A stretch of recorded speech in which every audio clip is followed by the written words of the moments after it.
do, don't panic. When Los Angeles City Hall is attacked by an army of giant insects, you can bet Hollywood's effects masters are close at hand. But while this type of action has been a staple of monster movies since the 1930s, interaction is the new game in town. Today, interactive games are being produced with big screen special effects. And while these movies are made for the small screen, they are no less challenging, often requiring over 70 shots per day. Coming up, we'll go to the movies where you control the action, whether as a fearless pilot or an overmatched exterminator in the jaws of defeat. It's a new breed of special effects guaranteed to spark your interest. Next on Movie Magic.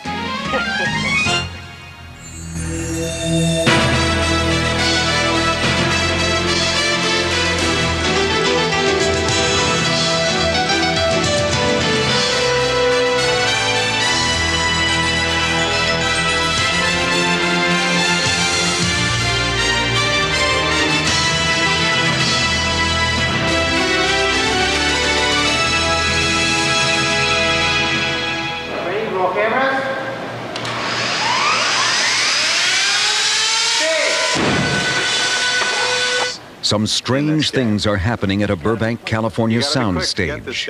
A motley collection of insects is enacting a plan for world domination. Overgrown cockroaches are creeping out from under cars. A giant tarantula is bringing down the house. And only a stoic group of unlikely heroes stands in their way. Let us pray! This is the set of the new interactive movie, The Exterminators, in which a team of well-armed bug catchers do battle with the likes of General Grub, Brigadier Beetle, Buzz the Bee, and El Rocho. Hey, get that camera off me. The Exterminators is a Sony ImageSoft game for the Sega CD platform. This format, which looks much like a music CD, can hold nearly 1 hour of live-action video, a far cry from the days of Pong and Space Invaders. The game is being produced by Stargate Films, a top Hollywood effects house, whose credits include The Naked Gun 33 1/3 and Highlander 2. For director Sam Nicholson, the move from traditional movies to interactive was a natural transition. You have computers, and you have prosthetics people, and you have optical people, and you have video technicians, and you have computer programmers, anyway, to create a visual effect. So in a medium as diverse as multimedia or interactive, you need all the technologies in one house. Interactive games are designed to be experienced by individual audience members called players.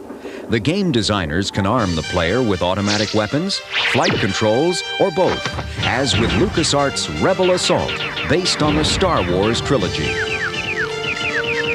And may the Force be with you. Creating special effects for interactive projects presents new concerns for Nicholson. Key scenes, such as this airborne attack from Stargate's Tomcat Alley, must be shot with variations, so that options the player exercises can be represented on screen. Rather than blowing up a bridge once and saying, wasn't that great, they hit the bridge, you have to blow it up on the right, blow it up on the left, blow it up in the middle. So what we do is we create multiple bridges. For the Exterminators, the player will blow up bugs instead of bridges. Lots of bugs. 7 different species of insects are modeled and then cast in polyfoam. Each bug is hand-trimmed and painted in Stargate's model shop, then distributed to one of several production teams. Puppet mechanic Jake McKinnon creates the mechanism that animates the antennae and mandibles of the insects, which will be interacting with each other in dialogue scenes. The animation is puppeteered by cable-controlled finger levers. Radio control mechanic Paul McNamara attaches other bug shells to model cars. The resulting contraptions can race away from or after the player, depending on whether they are winning or losing the game. In the game, the player is joined by a crack team of entomological experts, the Bug Blasters. Here's your Bug Blasters.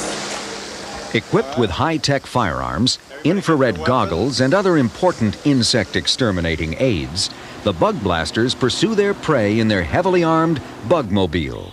Constructed in 6 weeks by a team of 10 artists and fabricators, the Bugmobile supplies the players with an arsenal of missiles, cannons, and machine guns. And the missiles itself, we can get the pyro guys to actually make a small charge for the missiles. For safety reasons, scenes that require the Bugmobile to unleash its weapons will be filmed with a radio-controlled 1/28 scale miniature Bugmobile. So the player will have like a control, and he'll be able to target with the bug scope like a giant tarantula or something, and he'll be able to launch these in miniature. Yeah. Action rehearsal.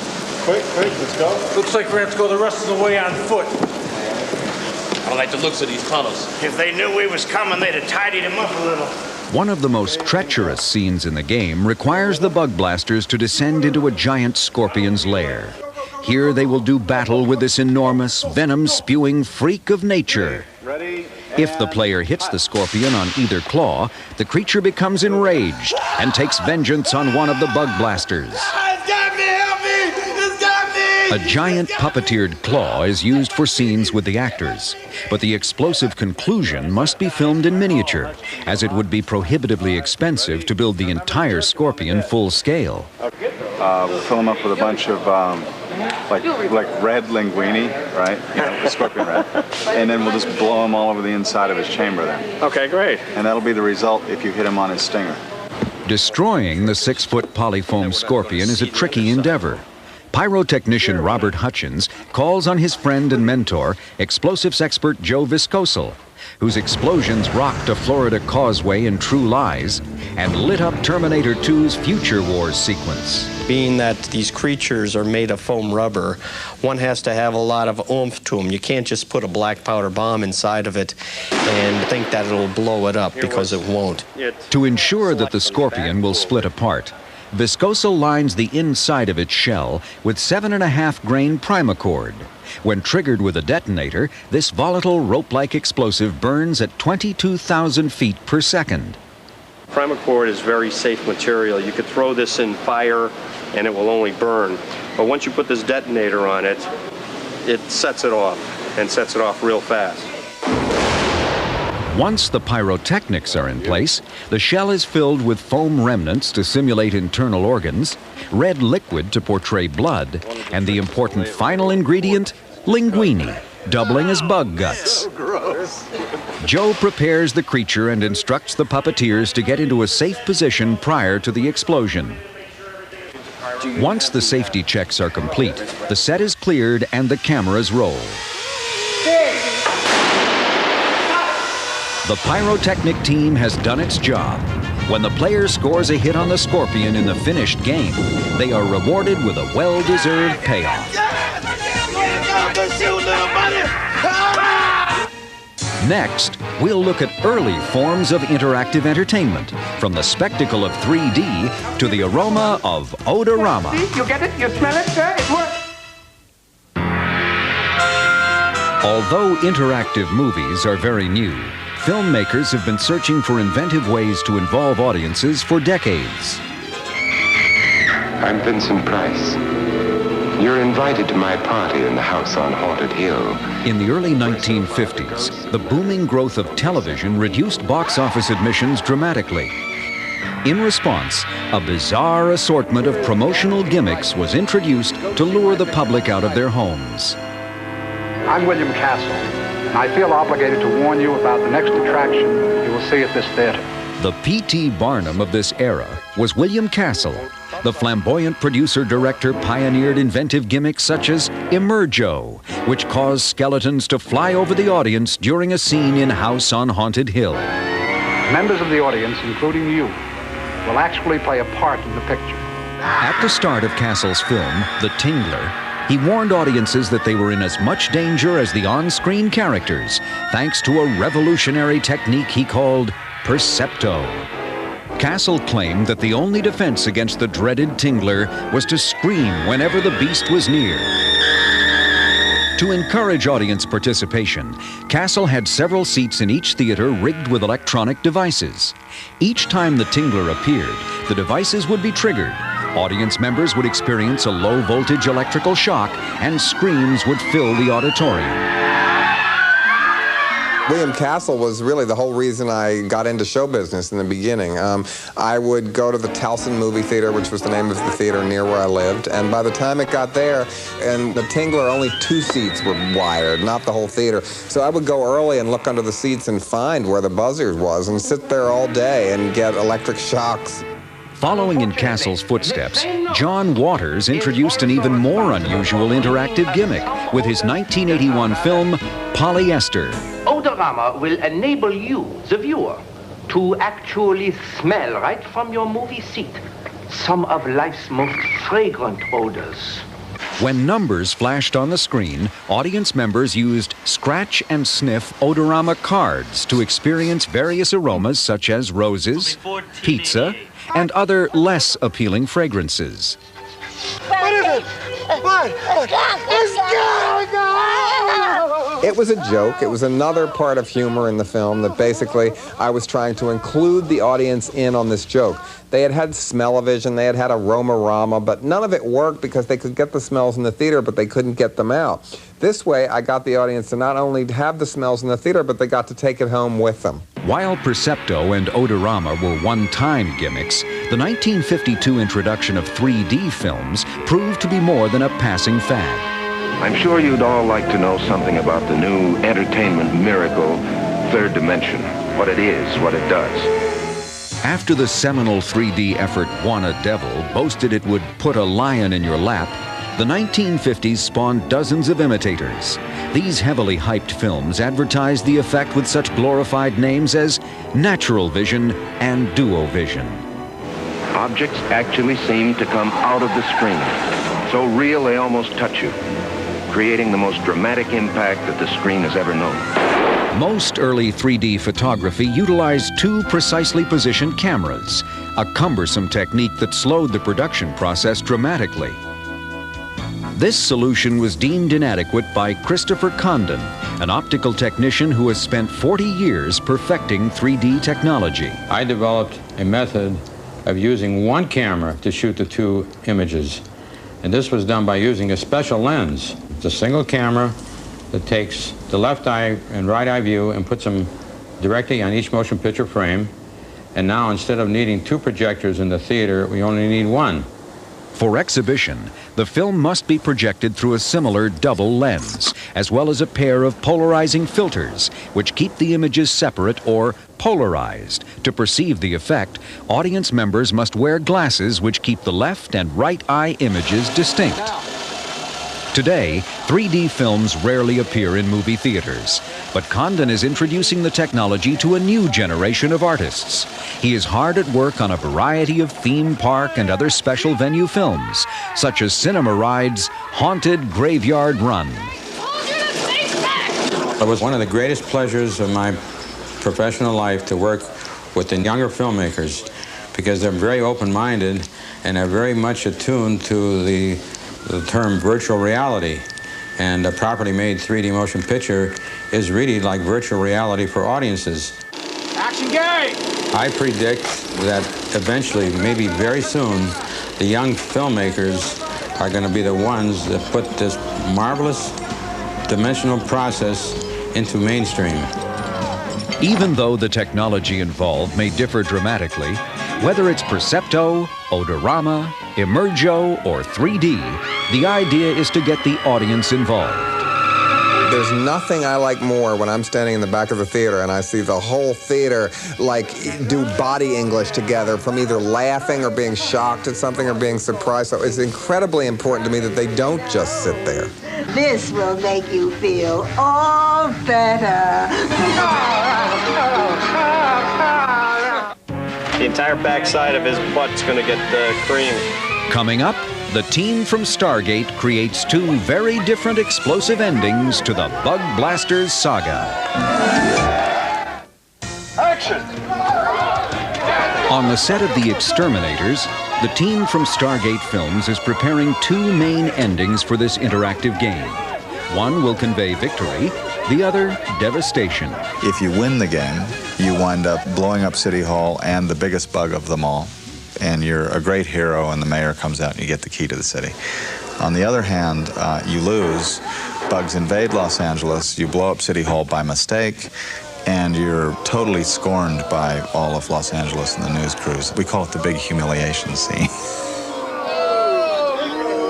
I blew it! At the end of the game, the League of Insects has assembled in City Hall to plot Los Angeles' ultimate demise. I want them to scream. I want them to bleed. I want them to say, "Mommy!" The player, along with the bug blasters, must plant a bomb and get out of the building before the big explosion. For the League of Insects scenes, a team of puppeteers takes its articulated characters to a green screen stage where they will be filmed. The green screen will be electronically replaced with a background shot in post-production. The fire ants fizzle! Okay, and now look at the drum. Yeah. Right? Ready? One more time. Ready? And action. The fire ants fizzle! The bugs are puppeteered from beneath the floor of the set. The process of synchronizing the 7 performances is complicated, but once a good take is captured, it can be used for several scenes.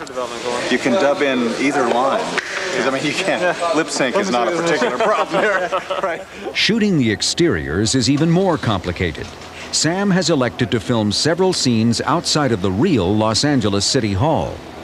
To create the proper ambiance, the production team has mocked up fire trucks, ambulances, police vehicles, SWAT teams, and even the U.S. Army. Well, the minor problem here is they haven't told me how this thing works.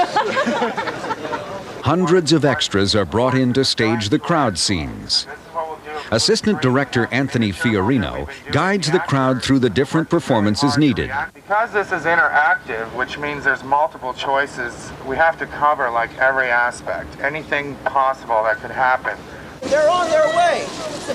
Wait! The crowd must first deliver an enthusiastic reception for the bug blasters when they arrive on the scene to save the day. Later, the crowd is asked to react to a tarantula towering over City Hall. I tell you, be calm! Please! When the crowd scenes are complete, Stargate team members return to their studio. Here they will stage the climactic scenes in miniature. For the past 6 weeks, Stargate's model shop has been at work on a 1/60th scale model of City Hall. A team of 5 sculptors and painters have fabricated the miniature out of plaster, masonite, and a liquid plastic called fast cast. As the model will eventually be blown up, key points in the wood structure frame are weakened or scored, ensuring a dramatic and predictable demolition. When finished, the City Hall model is taken to one of Stargate's stages. First, the losing scenario is filmed. A team of puppeteers perform the scenes in which a giant tarantula emerges from behind City Hall. And you're shunted over here, right? I'm shunted. Okay, go for it. When it comes time to shoot the winning scenario, City Hall and the arachnid are turned over to Joe Viscosal and Robert Hutchins for demolition. Destroying the City Hall miniature is a precision undertaking. Primacord must be placed at the scored points inside the structure to ensure that it comes apart as desired. A proprietary blend of chemicals and compounds is added to the structure to create a spectacular but controlled fireball. When all of the preparations are complete, Viscosal clears the set. As this blast is much larger than any other done for the project, extra safety measures are added. Nobody should be going in until we say it's okay. And when it goes off, hold your ears. It's going to be loud. All right? Anything else? Let's do it. The high-speed remote cameras are tested, and smoke is added for atmospheric ambiance. Finally, everything is ready. Final!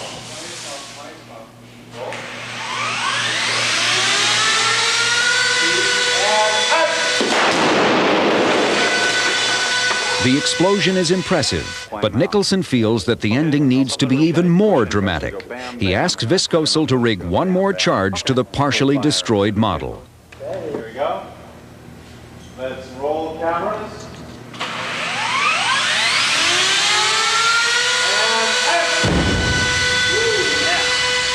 The additional blast makes the tarantula's death far more satisfying, and Nicholson knows his game has a winning ending. After kids have played this game for probably 50 to 100 hours, this is what they get to. They get to blow up City Hall, the big bug, and they win the game. What more could you want?